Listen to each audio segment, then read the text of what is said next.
Boa tarde, boa noite. Amém? Dá trabalho, né? Bem, eu vou primeiro louvar o meu Senhor, Deus poderoso, o Deus que eu sirvo é magnífico, é vivo. A feitiçaria não se mantém, obras de voodoo, de bruxaria, ruína, porque o fogo e o poder do Espírito destrói as obras de Satanás. E o Senhor pôs uma espada nas minhas mãos, eu a empunho, desço o vale e ministro a mensagem do Rei, do Salvador Jesus. Amém? Bem, faz necessário dizer que eu não estou pisando em propriedade privada, estou pisando em lugar público. E o artigo 5º da Constituição Federal, inciso 6º, inciso 8º, da liberdade de expressão e religiosa a todos os crentes. Vamos lá então, em nome de Jesus. Deus vivo, ó Deus vivo, quem é salvo sente teu amor presente, pois estás aqui. Deus vivo, ó Deus vivo, torna tudo novo e abençoa o povo que confia em ti. Aquele homem, em vez de se humilhar e chorar os seus pecados, ele mantém irredutível, coração duro, coração orgulhoso e soberbo. Deus não fala mais com ele, nem através de sonhos e nem por intermédio de profetas. Existe sim um risco de Deus silenciar. E esse é o castigo, é a punição mais severa, mais pesada que um transgressor, que um pecador possa receber do alto. E sabe o que este homem vai fazer? Homem poderoso, sim, o homem mais poderoso daquela nação. E eu falo em poder financeiro e poder político. Sabe o que ele vai fazer? Ele vai à mesa de uma médium, de uma feiticeira. Vai tentar consultar a alma de um morto. Ele é sabedor que o Senhor proibiu o seu povo de consultar as almas dos mortos. E ele desce, vai até aquela médium. Vejamos o que vai acontecer? Vejamos? Quem é sabedor da Bíblia já sabe da história que eu estou falando, né? A história de Saul. Vamos ver o que acontece? Vamos lá para a Bíblia Sagrada. Porque ela deve ser nossa norma e regra de fé de vida. Para a glória de Deus. Olha só. 1 Samuel capítulo 28. Versículo 6. Primeiro, faz necessário dizer aos ouvintes. Samuel, o sacerdote, está morto. E este que está morto já ensinava e instruía a palavra dos céus, que era abominação consultar as almas dos mortos. Mas vejamos então.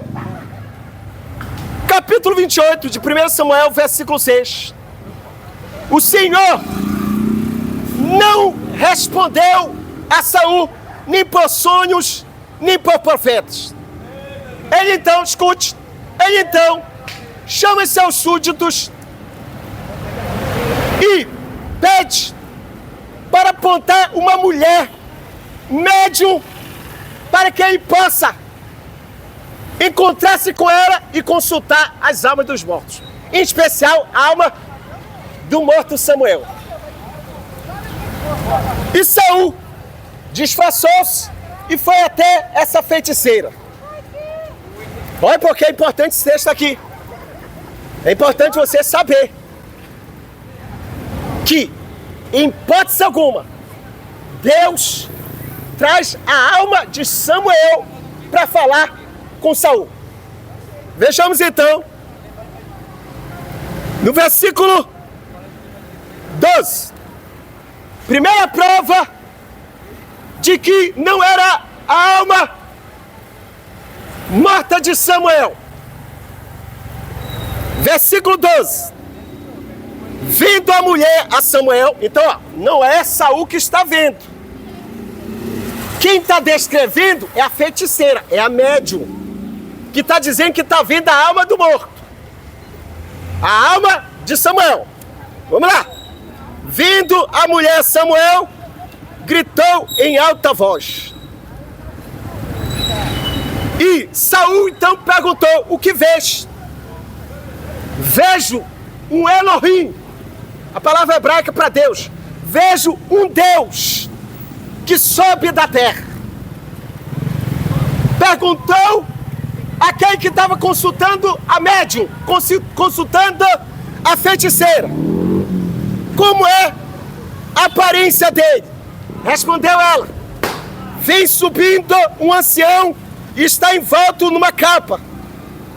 Entendendo, escute, entendendo Saul que era Samuel. Então veja bem, olha só como não era a alma do morto Samuel. Primeiro, quem descreve é a feiticeira. Ela disse: eu vejo um Elohim, um Deus subindo da terra. Depois ela descreve as características, que era muito comum, todos conheciam a característica de Samuel quando ele estava vivo. Terceiro, Saul, que estava consultando a médium, entendeu que era a alma do morto. Quarto, Samuel, a dita alma de Samuel, entre aspas, viu? Diz coisas que não sucederam. Diz que Saul seria entregue na mão dos adversários. Isso não ocorreu. Saul se matou. Diz que em poucos dias os filhos de Saul estariam todos mortos. Os filhos de Saul não morreram. O que conclui-se através deste texto? Conclui-se que Saul foi enganado e que, segundo a Bíblia Sagrada, as almas dos mortos não têm qualquer contato ou comunicação com os vivos. Porque buscarias auxílio, conselho e orientação entre os mortos, se Deus vivo, pode te dar uma direção segura? No livro de Isaías, capítulo 9, versículo 19. Quando vos disserem: consultai os médiuns, consultai os necromantes, acaso consultarás a favor dos vivos aos mortos? Para entender melhor, acaso consultarás aos mortos em favor dos vivos? Olha só o que Deus diz: a favor dos vivos se consultarão os mortos. O Senhor é o Deus ciumento. Quando você utiliza a tentativa de consultar as almas dos mortos, na verdade, à luz do cano das Sagradas Letras, da norma de ouro da Bíblia Sagrada, do sopro do livro santo, você está deixando de confiar em Deus, está deixando Deus para trás e está cometendo abominação. Arrependei-vos e convertei-vos de vossos maus caminhos. Mensagem do ontem, mensagem de Deus. Não existe qualquer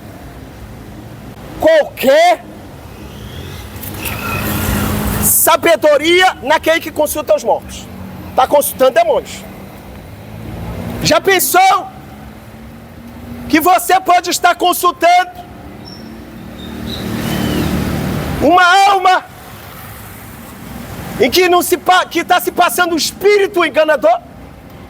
É um espírito enganador fingindo a alma do falecido? Se arrependa dos seus pecados. Saia das trevas e se torne um crente fiel a Jesus. Eu vou finalizar dizendo aqui, ó.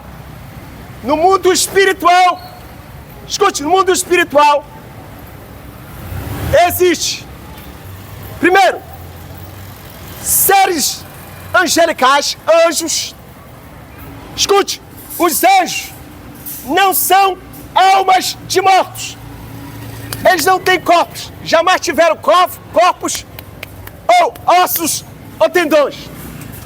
Jamais tiveram matéria. Esses seres, escute, esses seres, eles transitam entre os homens. Você pode ver, quando a Bíblia cita um ser angelical, um anjo de Deus, descendo até a presença de Daniel, para trazer a mensagem do trono.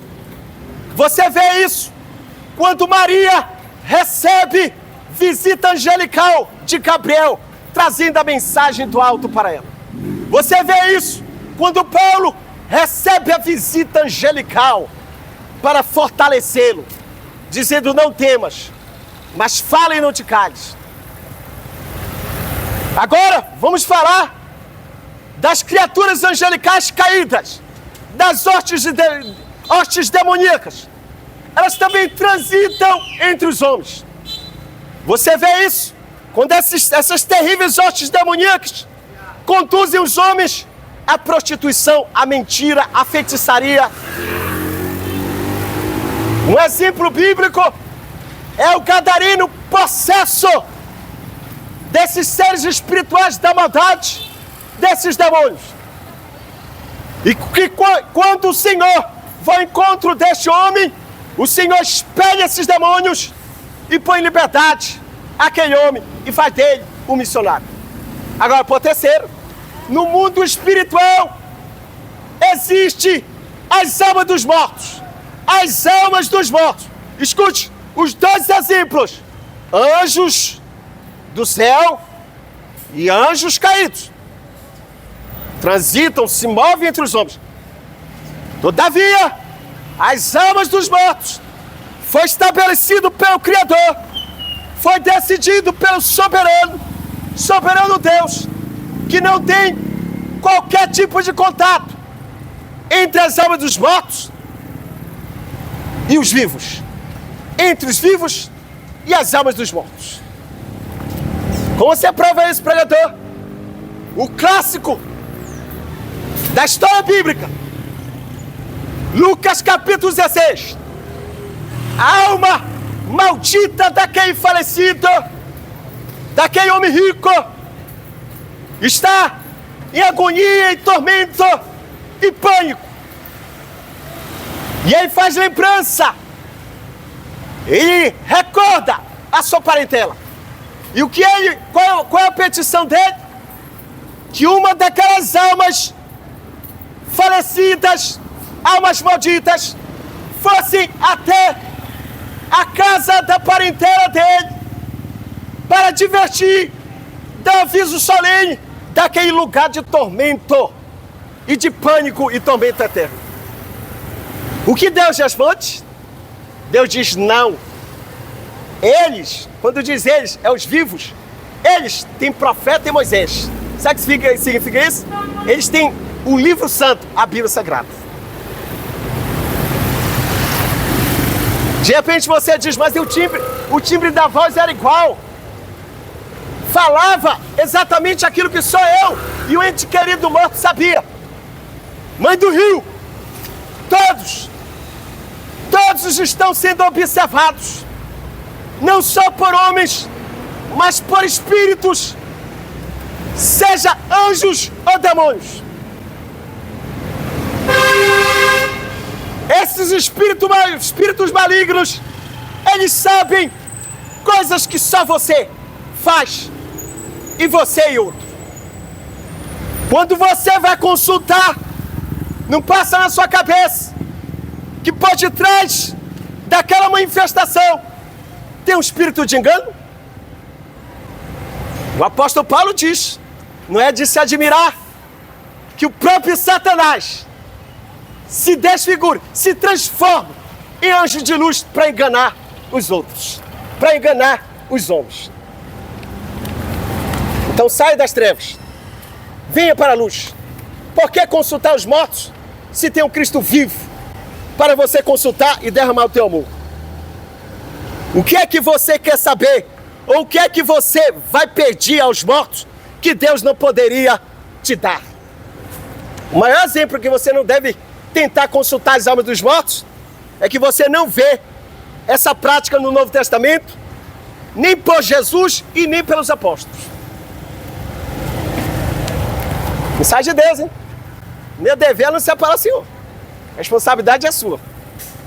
Só lembrando, eu preciso repetir. Eu estou em lugar público e o artigo 5º da Constituição Federal, inciso 6º e 8º, da liberdade de expressão e religiosa a todos os crentes. Glória a Deus por isso, né? E o meu dever é anunciar a responsabilidade sua do que falar com a mensagem de Deus. Amém?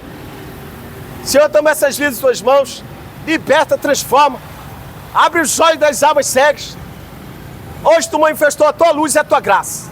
É em nome de Jesus que eu oro, está feita a obra do Salvador Jesus. Amém. Glória a Deus.